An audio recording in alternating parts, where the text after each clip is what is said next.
तो hello friends, स्वागत है आपका हमारे इस नए वीडियो में। आज हम लोग इस वीडियो में फर्टिलाइजेशन के बारे में बात करेंगे। तो आइए समझते हैं हम फर्टिलाइजेशन क्या होता है। हम पिछली वीडियो में जैसा कि अध्ययन कर चुके हैं, जो सेक्सुअल रिप्रोडक्शन की इवेंट्स 3 हैं,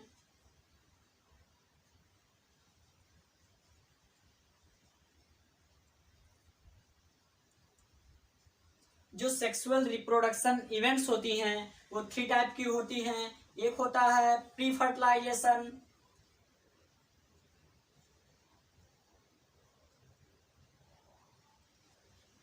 और एक होता है फर्टिलाइजेशन, और एक होता है हमारा पोस्ट फर्टिलाइजेशन।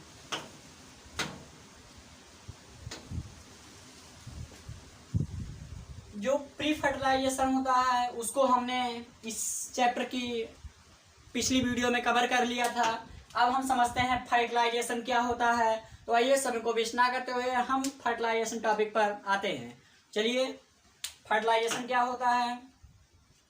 तो फर्टिलाइजेशन जो मादा युग्मक और नर युग्मक, जब मादा युग्मक और नर युग्मक आपस में संलयन होते हैं, यानी जो फ्यूज होते हैं, तो बनता है हमारा जाइगोट, जो कि डिप्लॉयड होता है, मतलब द्विगुणित होता है। इसी प्रोसेस को हम लोग कहते हैं क्या, निषेचन, मतलब फर्टिलाइजेशन।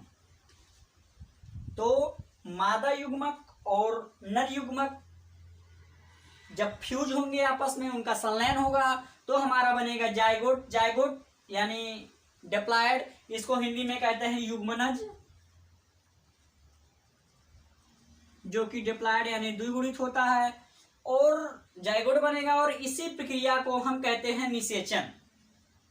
तो मादा युग्मक और नर युग्मक आपस में संलयन होंगे, उनके संलयन के बाद हमें द्विगुणित जाइगोट प्राप्त होगा, और इसी प्रक्रिया को हम कहते हैं निषेचन। अब हम समझते हैं फर्टिलाइजेशन और फ्यूजन क्या होता है। फर्टिलाइजेशन और फ्यूज क्या होता है, तो हम जानते हैं, देखिए, गैमीट के फ्यूज होने को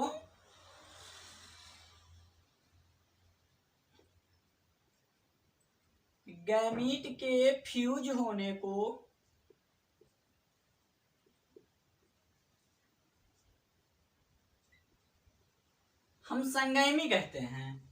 अगर जब गैमीट आपस में फ्यूज होंगे, ये गैमीट जब आपस में फ्यूज होंगे, तो हम उसको कहेंगे संगैमी, यानी संलयन। इसके परिणाम स्वरूप, यानी फ्यूज होने के परिणाम स्वरूप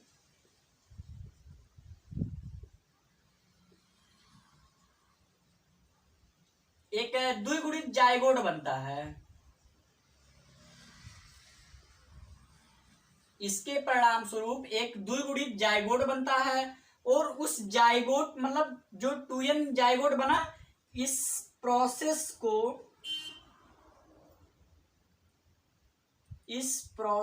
के लिए प्रायः फर्टिलाइजेशन शब्द का उपयोग होता है। तो एक बार फिर, गैमीट के फ्यूज होने को संगैमी कहते हैं। संगैमी का हिंदी अर्थ होता है संलयन, यानी जब मादा गैमीट एंड मेल गैमीट जब आपस में संलयन होंगे, यानी मिलेंगे, तो उसको कहेंगे संगैमी, जिसका हिंदी अर्थ होता है संलयन।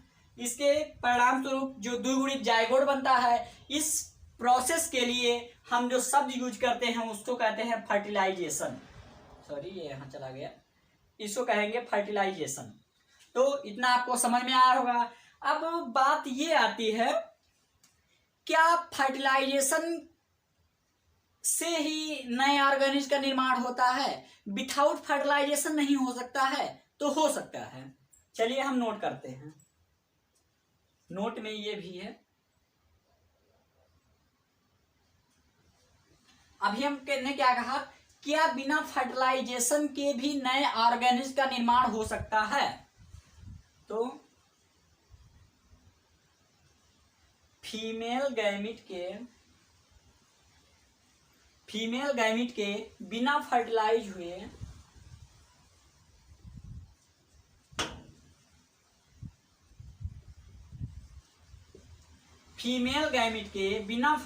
हुए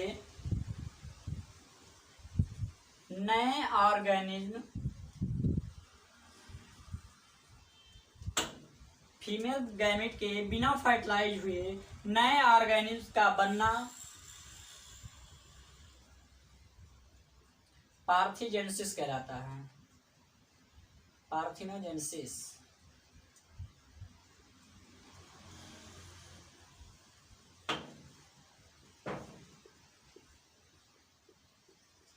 और बात करें एग्जाम्पल की इसके,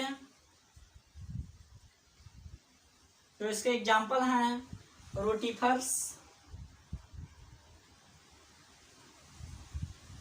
honey bee,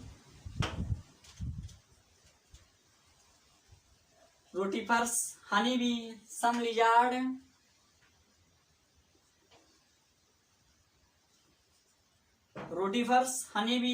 lizard, and bird में टर्की।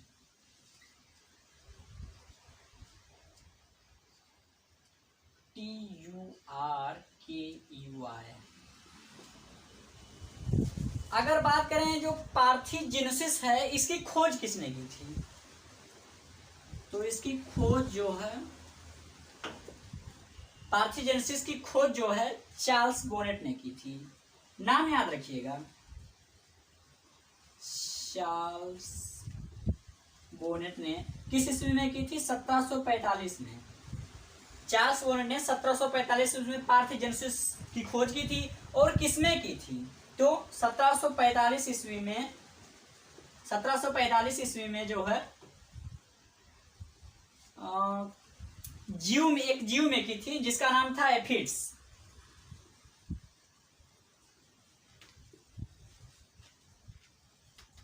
जीव में की थी। तो एक बार फिर, फीमेल गैमिट के बिना फर्टिलाइज हुए नए ऑर्गेनिज्म का बनना पार्थिजेनेसिस कहलाता है। पार्थिनोजेनेसिस कहलाता है। एग्जाम्पल के लिए रोटिफर्स, हनी बी यानी मधुमक्खी, सम लिजार्ड कुछ छिपकली, एंड बर्ड में आ जाएंगी टर्की। अगर बात करें पार्थिनोजेनेसिस की खोज किसने की थी? तो चार्ल्स बोनेट ने की थी। किस सन में की थी? 1745 ईस्वी में की थी। एंड किस में की थी? तो एफिड्स नामक जीव में की थी। देखिए, जो फर्टिलाइजेशन है उसको मैंने थ्योरी में नहीं लिखवाया है, आपको समझा दिया है। और अगर आप किसी टॉपिक को समझ जाते हैं तो उसको आप थ्योरी में खुद कन्वर्ट कर सकते हैं। तो आशा है आपको यहाँ तक समझ में आई होगी। अब हम समझते हैं फर्टिलाइजेशन कितने प्रकार के होते हैं। तो इससे पहले आप लोग इसका स्क्रीनशॉट ले लीजिए स्क्रीनशॉट। दोस्तों, आपका स्क्रीनशॉट हो चुका होगा। अब हम इस बोर्ड को इरेज किए दे रहे हैं। फिर हम आपको समझाते हैं जो फर्टिलाइजेशन होता है वो कितने प्रकार का होता है, उसके प्रकार में क्या क्या आते हैं। चलिए इस बोर्ड को हम इरेज कर देते हैं। तो चलिए दोस्त, हमारा बोर्ड इरेज हो चुका है। अब हम समझते हैं जो फर्टिलाइजेशन टॉपिक है ये कितने पार्ट में है, इसके कितने पार्ट हैं।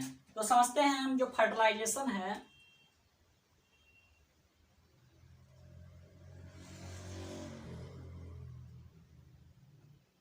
एक्चुअली फर्टिलाइजेशन जो होता है वो 2 पार्ट्स में होता है। एक होता है एक्सटर्नल और एक होता है इंटरनल।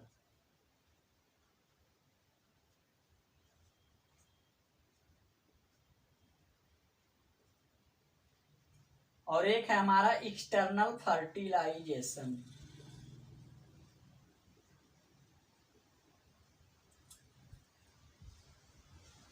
अब हम समझते हैं एक्सटर्नल फर्टिलाइजेशन क्या होता है और इंटरनल फर्टिलाइजेशन क्या होता है। जैसा कि इसके नाम से दिख रहा है, एक्सटर्नल यानी बाह्य निषेचन, एक्सटर्नल फर्टिलाइजेशन यानी बाह्य निषेचन, एंड इंटरनल फर्टिलाइजेशन यानी अंतः निषेचन। अंतः निषेचन क्या होगा, वो ऑर्गेनिज्म के बॉडी के अंदर होगा, और जो एक्सटर्नल फर्टिलाइजेशन है वो शरीर के बाहर होगा। तो आइए समझते हैं एक्सटर्नल फर्टिलाइजेशन क्या होता है। तो एक्सटर्नल फर्टिलाइजेशन जैसा कि नाम से है, यह शरीर के बाहर होता है। यह संगैमी यानी यह फर्टिलाइजेशन शरीर के बाहर होता है। यह शरीर के बाहर कहाँ होता है, यह शरीर के बाहर मुख्यतः जलीय माध्यम में होता है। यह शरीर के बाहर, यह वैसे लिख दीजिए, यह मुख्यतः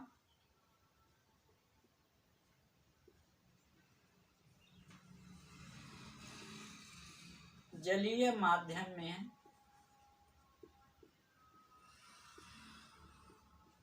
होता है। अगर बात करें तो इसमें जो ऑर्गेनिज्म हैं,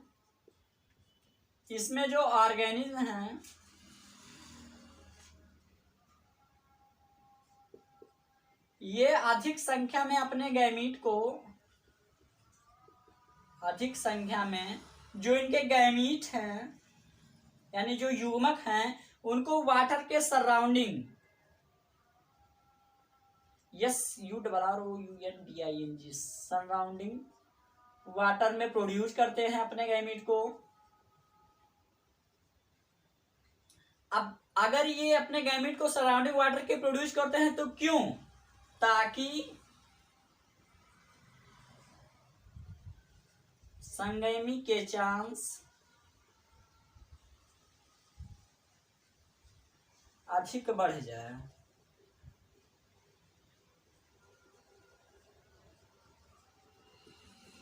एग्जाम्पल के लिए आपका आगे आ जाएगा इसमें अस्थिमय मछलियां,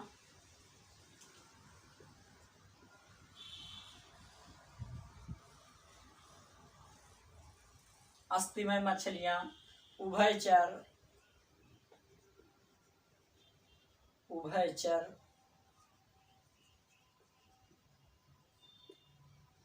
अधिकांश शैवाल,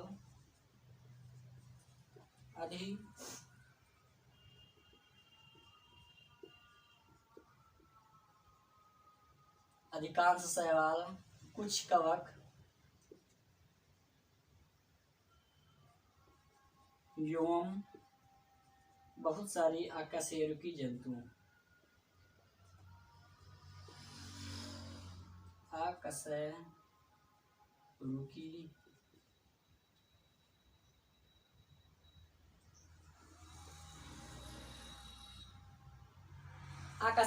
जंतु। तो एक्सटर्नल फर्टिलाइजेशन क्या होता है, जैसा कि इसके नाम से लगता है, एक्सटर्नल फर्टिलाइजेशन शरीर के बाहर होता है और मुख्यतः जलीय माध्यम में होता है।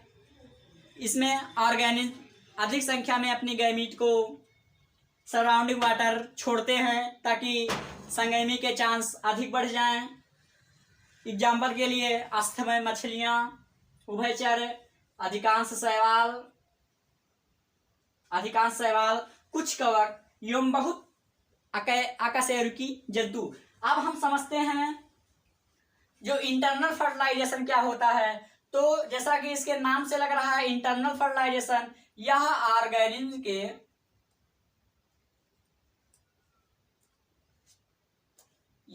ऑर्गेनिज्म के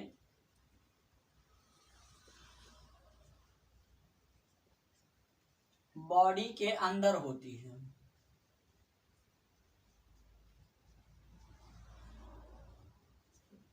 एग्जाम्पल के लिए ले लीजिए आप बंदर, मनुष्य, चिड़िया, ETC। ठीक है। अब हम समझते हैं जो इसमें मान लीजिए फीमेल बॉडी में जो इंटरनल फर्टिलाइजेशन होता है,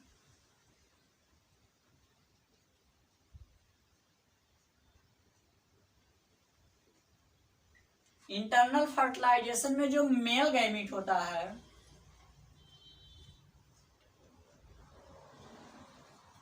मेल गैमीट, ये क्या होते हैं, मोटाइल होते हैं।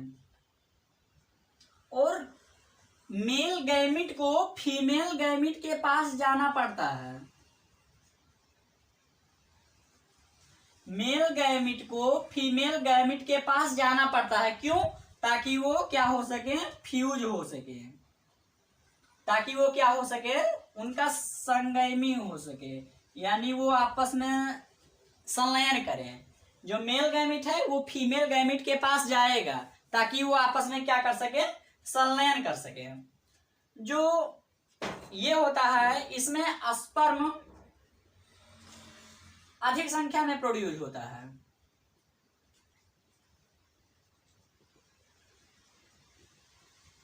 स्पर्म अधिक संख्या में प्रोड्यूस होता है, लेकिन एग की संख्या कम होती है।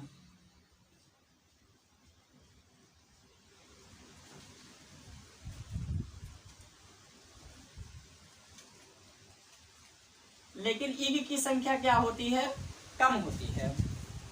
अगर यही चीज प्लांट में बात करें तो सीड प्लांट में, यही चीज अगर प्लांट में बात करें तो सीड प्लांट में जो नॉन मोटाइल गैमीट हैं, नॉन मोटाइल, जो नॉन मोटाइल गैमीट है वो पॉलिन ट्यूब के द्वारा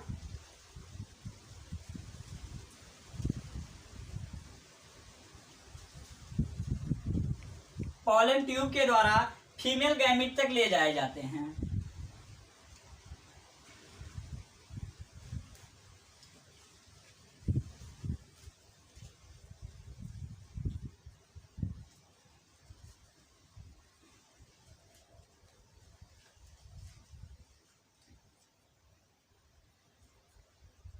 चलिए अब हम समझते हैं एक बार फिर से।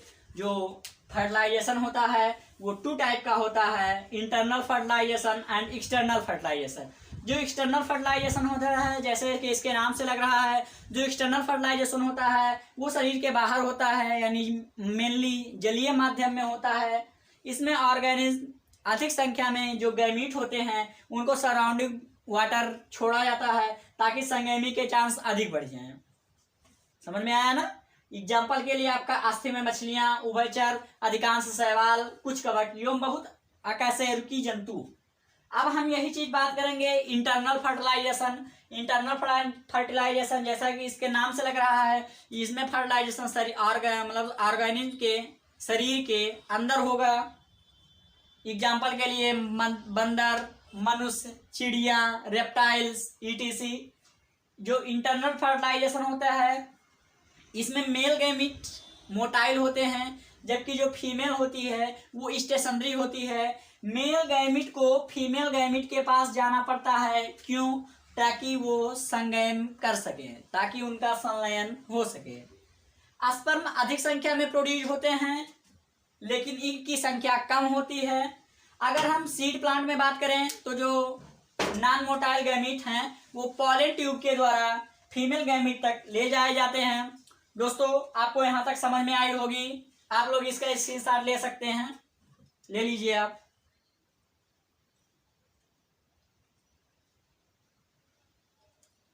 तो दोस्तों आपका स्क्रीनशॉट हो चुका होगा। देखिए इस चैप्टर की हमने 4 वीडियो बना चुकी है। अगर आप लोगों ने वो वीडियो नहीं देखी है तो आप लोग इस चैनल के डिस्क्रिप्शन बॉक्स में जाकर वहां से देख सकते हैं। अगर आपको ये वीडियो समझ में आई हो, ये पढ़ाई अच्छा लगे, समझ में आया हो आपके, तो इस चैनल को सब्सक्राइब करें, लाइक करें, कमेंट करें एवं शेयर करें, क्योंकि इसी चैनल पर आपको फिजिक्स, केमिस्ट्री एवं बायोलॉजी की ऐसी ही क्लास प्रोवाइड की जाएगी। तो तब तक के लिए थैंक्स। हम मिलते हैं नेक्स्ट क्लास में।